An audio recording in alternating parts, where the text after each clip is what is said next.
songs passed down through oral tradition, hearkening and hailing back to a rune stone, right? Or rune symbolism. Again, taking this doxastic sort of point of view.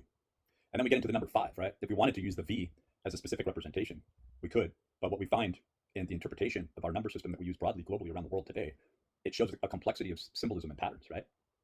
And so you have to ask yourself, what if I started from this direction, went down an obvious path, went down another seemingly unnatural path where you have this linear or this straight line, and then you go around, right? So what does that circle represent? Does that circle represent the way home? Does it represent a spherical body or a way in? Does it represent, again, a change in or a walking around, a pacing around, a pathway around and through a hard to navigate elevated environment? Or is it to throw off the scent, the tracking of another species that wishes to take us out, another animal that is a predator to the human civilization, right? And then you get into numbers like 7, right? Where the path becomes clear. There is not a specific linear throughway like the 1, but there is a deviation, almost like if one were to bunk in a particular area for the night, right? Or to take temporary leave while nomadically traveling on a trail. You see the 7 as a representation of deviating off a path quite intentionally, only to meet the path again nearby and to be able to then carry on, right? So they're almost like a quarterback's playbook to directionality, right? And then we get into the 8. That's oftentimes seen as this number for infinity, this ever looping S-type energy field that is on a closed loop, right?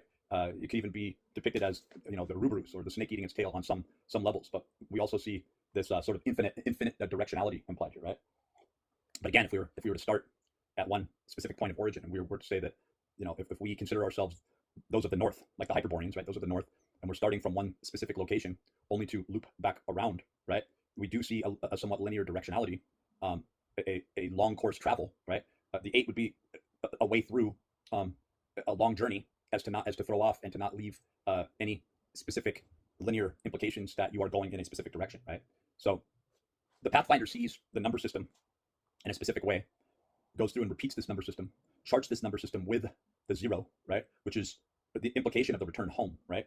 And when you have this 1, this linear direction, and the 0 or the O, or really the monad or the sphere, you see that it's telling you the entire story in very simple terms without any deviations whatsoever. We have pi, right, to represent this.